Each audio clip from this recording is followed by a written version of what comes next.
Amen. I greet you all in the wonderful name of our Lord and Savior Jesus Christ. Wonderful to be able to exalt to the bride of Jesus Christ. Amen. Although we know this is trying times where we cannot meet one another face to face, but we know, as the prophet messenger told us, it's not in a building that we meet Jesus Christ, but He wants to live in our hearts. Amen. Amen. This evening I'd like to give a small exhortation on the word expectations. The prophet messenger preached expectations many times, and I think during these trying times, the word of expectation, it feels like a right time to speak this word. Amen. I'd like to take my reading from the book of Psalms chapter 62 verse 5, starting from verse 5 to verse 7. And in verse 5 it says, "My soul, wait thou upon the Lord, for my expectations is from Him. He is my rock and my salvation. He is my defense. I shall not be moved. In God is my salvation and my glory. The rock of my strength and my refuge is in God." Amen. And for another reading, I'd like to take a reading from Philippians chapter 1, verse 20 and 21. And the word says, "According to my earnest expectation and my hope, that in nothing I shall be ashamed, but that with all boldness, as always, so now also Christ shall be magnified in my body, whether it be life or by death. For me to live is Christ, and to die is gain." Amen. Shall we close our eyes for a small prayer? Heavenly Father, Lord Jesus, it takes any man to turn the pages of your word, but it takes you to give the inspiration. Lord Father, as we come, Lord, during this time of great trial, Lord, for everyone around the world, we bring everyone into prayer, Lord, all those that are alone at home, Lord, and we also pray that this small word, Lord, may be encouragement to the bride of Jesus Christ. We ask all this in Jesus' mighty name. Amen.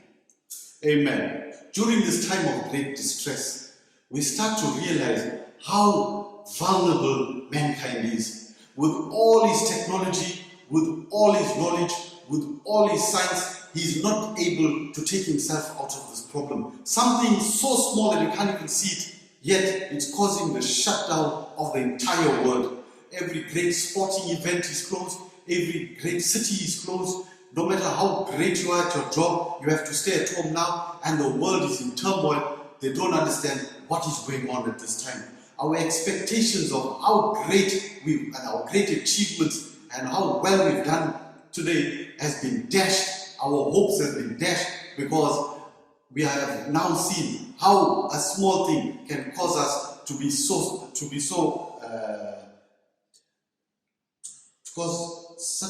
our expectations of how great and powerful as a race has been dashed, but we're so grateful that we don't put our hopes on man, but we've put our hopes on Jesus Christ. Amen. The prophet says, if you expect, you must receive. If the right mental attitude to any promise of God would bring it to pass. Maybe at the beginning of this year, you had very high expectations for the year. You thought by now in May, April, I would have achieved so much in my life. If you were in school, you would have thought, this is how far I was going to go. If you were in university, this is how far I was going to go. If you were at work, this is where I was supposed to be. And yet, we couldn't even stretch our imagination to think that this is what would be happening to us today. If last year, if I told you that the petrol price would be below $0, you would have thought I was mad. If I told you great sporting events would be shut down today, you would have thought I was crazy. If I told you wasn't going to go to work for a month, you would have said no. If I told you not an aeroplane would be in the sky and almost no cars on the road, you would say I was mad if I told you this last year. You would have never expected it in your wildest dreams that what is happening today would have happened. Amen. It's beyond our expectations. Amen. If I told you that the malls would be closed during Easter, which is the second busiest holiday in the year, all shops would be closed, you would have never expected it in your wildest dreams that this is what was happening. Worst of all, his church doors have been closed. You would have never expected that the church doors would be closed today and that you wouldn't be able to worship the Lord. But we're so thankful that we realize God is not in a building, but He's in a man's heart, amen. Like Herod, in the time of Herod, Herod thought that God dwelt in the temple. Herod built the most beautiful temple there ever was. And they say that the marble that he used, you could have looked anywhere in the city of Jerusalem and you could see the temple shining. When Jesus entered the temple and he said the words, if you destroy this temple, I'll build it up in 3 days. The temple was being in construction for 46 years at that time. And it was still under construction. It continued in construction for another 60 years after Jesus died. Or more than 100 years of construction. And yet Herod had the opportunity to see the real God, but yet he thought God dwelt in the temple. They say people paid 1 shekel of gold to enter the temple. In today's value, that's 80 grams of gold. People paid as a tithe to enter the temple. And on top of that, the rich Jews, wherever they lived, also contributed heavily to the building of this temple, because they thought if you build a beautiful, spectacular temple, God will come there and dwell. That's where we'll meet God. But little did Herod realize that that small baby that he tried to kill was a very God in human form, and he failed to get it. His expectations was, God, if I built a beautiful building, that's where I'll find God. Imagine today how disappointed a person would be if when he goes to church he expects to meet his friends, and now for over a month he can't meet his friends. Imagine if you expected every time you enter church to go and to hear your favorite preacher. How disappointed you'd be today because you can't hear your favorite preacher. But every time you went to church, you expected to meet Jesus Christ. Today you won't be disappointed because you know there's not that you don't need to go to church to meet Jesus Christ. You can meet Him at your home, amen. Like the 2 men on the road to Emmaus, the people in the city must have been disappointed when Jesus was crucified. They must have thought all their hopes are dashed. Now they can't. This man that they had put all their hopes on, today he's hanging on the cross and he's dead. And these 2 men on the road to Emmaus, as they started to talk about Jesus, the expectations started to grow and grow and grow until Jesus came into the midst and walked with them and expounded the word to them, amen. That's how we should be, amen. Now that man has failed to protect himself, no matter with the whole world efforts concentrated in one cause, just to try and find a solution to this virus, and yet up to today they can't do it. But yet we don't put our hopes on man, but we put our hopes on Jesus Christ, greater than everything else, amen.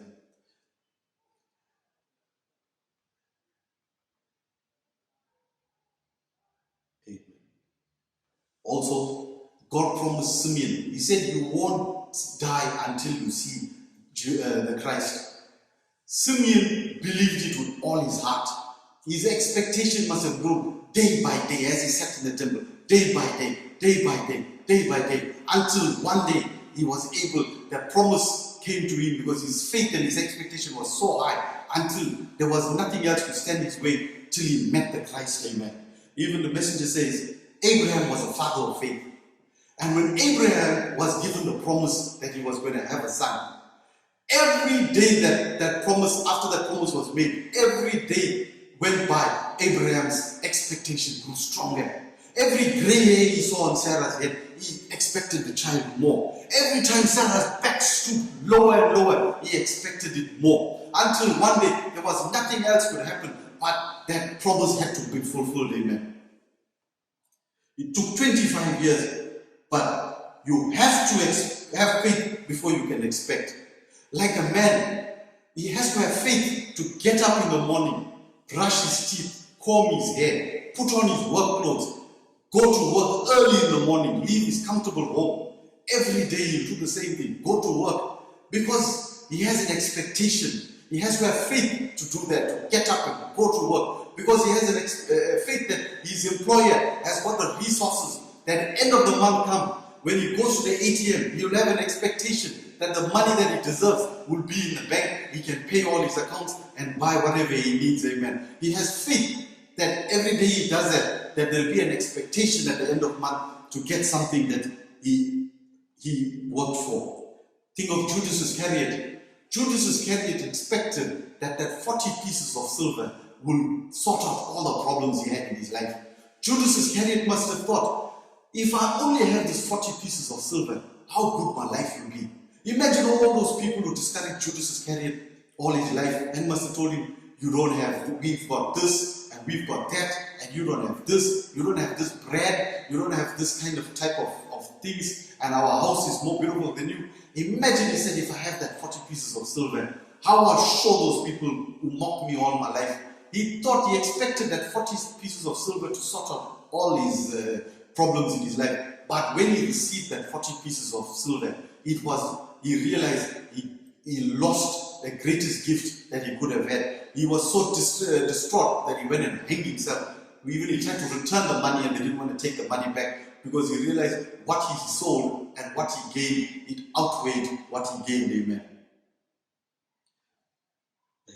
Just like many times when we see a young person and we expect much from them, or we see a young person and we don't expect very much from them, only to realize a few years later they completely astonish you by what they achieve or what they don't achieve. You would have said, this guy had so much of potential and look at him today.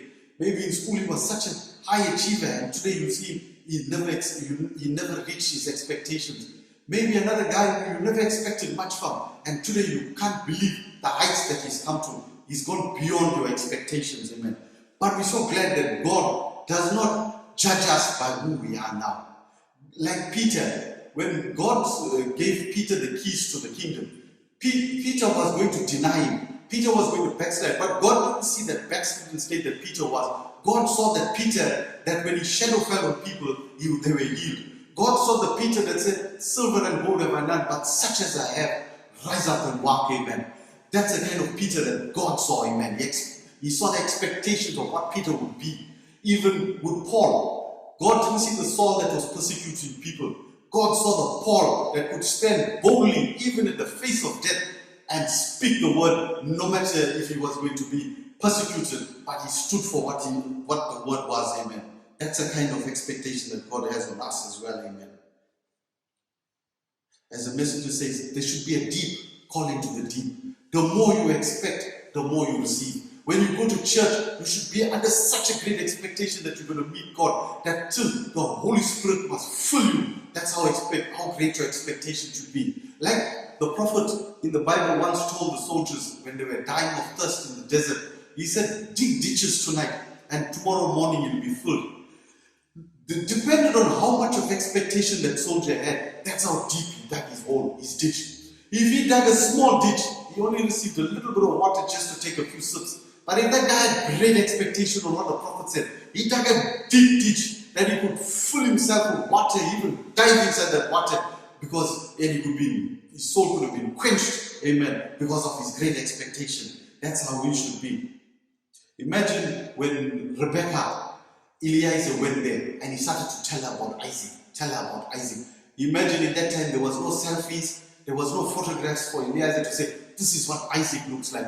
Rebecca left her family on only the things that Eliezer told her about Isaac. And along the way, he must have carried on telling her about Isaac. When her eyes first met Isaac, it was instant love. She was already in love with Isaac because of all the things that she heard. When she reached Isaac, her expectation was so great that there was nothing could stop her from falling in love with this man. And that's how the way we should be. As we hear the word, as we start hearing the message of our day, speaking about Christ, and we start to hear more and more about Him, our expectation should grow and grow and grow until we can't wait any longer to meet Him, amen, face to face.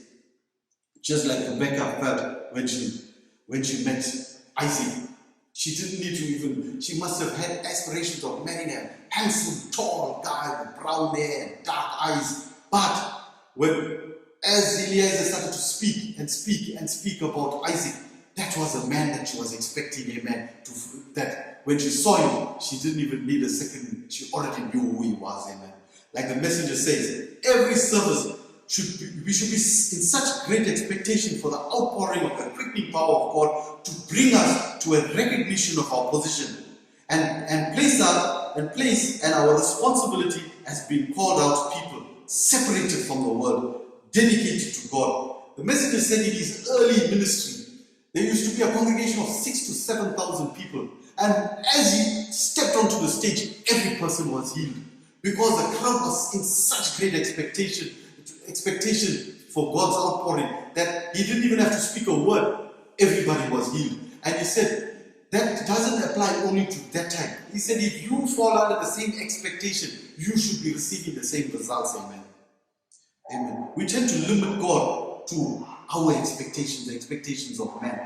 We should be, like the prophet says, we should have ambition and we should have expectation. Amen. No, we shouldn't limit ourselves to what we expect to achieve. When we achieve what we feel we should carry on going higher and higher. There should be no limit to our expectations. Amen. He says every church should have high expectations and ambitions. They shouldn't be satisfied with what is expected of them, but they should be striving for greater heights, like an eagle who builds its nest high. That's how we should be. The eagle doesn't build its nest low. Therefore, God wants us to have expectation and vision. Amen. If I ask you today, who is the heavyweight champion of the world? Many of us won't know who that champion is. We would think it'll be difficult to remember realize who this guy is. Even me, I don't know who's the heavyweight champion of the world currently. But if we talk about Muhammad Ali, no matter he fought his last fight in 1981, almost 40 years ago, if I say the name Muhammad Ali, you will tell me who Muhammad Ali is. You will tell me how great a fighter he was. And you can even tell me some of the sayings that he said. Yet 40 years ago he fought. Even young children today remember Muhammad Ali. What made Muhammad Ali so great and memorable was not Muhammad Ali himself, but the opponents that Muhammad Ali fought. They say at the time that Muhammad Ali was fighting, there was great opposition. And he fought great fighters as well. That's what made him so memorable, was the opposition that he faced that made him great, that people remember him today. And the bride of Jesus Christ today is they say the prophets of old wish they could be in this time. It's the greatest age. It'll be the greatest trials and the greatest tribulations, but the bride will come out stronger than ever, just like Muhammad Ali. He's remembered today because of the great oppositions that he fought. Not because technically he must have not been the greatest fighter. Even strength-wise, there might have been men stronger than him. But because of the opponents that he beat, that's why today we still remember Muhammad Ali. Amen. And the bride of Christ is just like that. Will be remembered for this great day that we lived in and overcame. Amen. Amen. I hope the small message was a blessing to your heart during this time of distress. Don't forget, put your expectations on God. Have faith in God, amen. The more faith you have, the more you expect, amen. And when one day, after this time is over and we go back to church, we should have a great expectation as well, amen, to be hearing the word of God and to be ministered straight from God, amen. I pray this small message may have a blessing to your heart, amen, and may God continue to bless us, amen. Let's have a short word of prayer. Dear Heavenly Father, we're so thankful, Lord, for your word, Lord. We're so thankful for your expectation, Lord. We're so thankful for your messenger that gave us this message of expectation, Lord, to expect great things, Lord, not to be limited by our understanding and our knowledge, Lord, but to expect great things, Lord. In this time of distress where man is running around, is distressed, great governments, Lord, that we had confidence in has fallen, great scientists that we had confidence has fallen, big economies are just fallen to the ground, Lord, but we're so thankful that we haven't put our hopes on man, but we've put our hopes on God, Lord. When we see these the promises in your Bible, Lord, coming to pass, your prophecies coming to pass, Lord, even our expectation becomes greater, Lord, as the day goes by. As Abraham's expectation, no matter his wife got older, and he got older, and they got grayer, and they got harder to work, and harder to live as old people, but their expectation grew stronger and stronger as the day goes by. Lord Jesus, we also pray that as the world comes crumbling down, our expectations on you carry on to grow higher and higher and higher until one day, like Enoch, we just leave this world, Lord. We also pray, bring this moment our precious Brother Gordon, Lord. We pray for a complete healing of his body, Lord. May you be his comfort and his strength at this time. Bless our church, Tonga Tabernacle. Bless our Tonga, Lord. As we see the day approaching, Lord, we should be crying and sighing for our city, Lord. We pray that you continue to bless each and every person that hears this word. Bless us this day, Lord, and keep us in the palm of your hand. In Jesus' mighty name, amen. I thank you in Jesus' name, amen.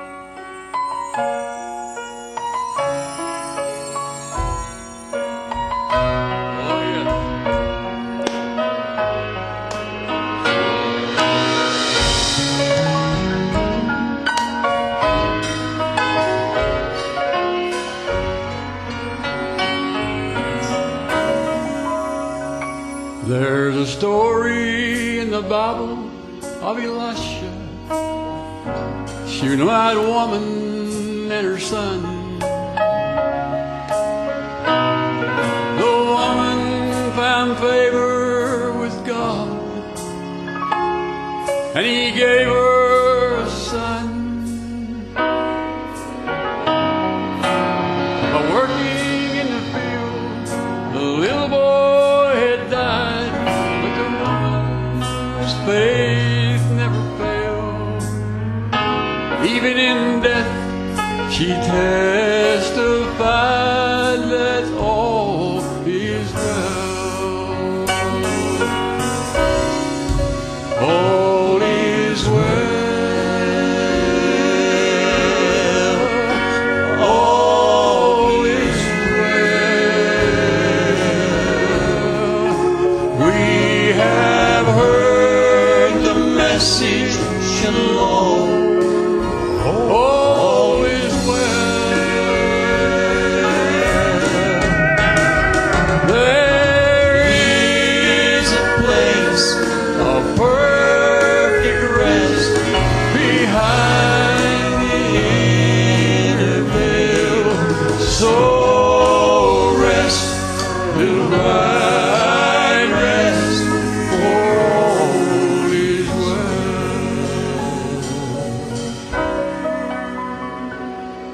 Now things have not worked out like God's people thought. For we're here and we're still fighting the greatest battle that was fought. Oh, we must have the faith of Abraham, knowing God's word never fails. If we'll trust in Him, we'll find that all is well. Hallelujah. All is well. All is well. We have heard the message, Shalom. All is well. There is a place of perfect rest behind the inner veil.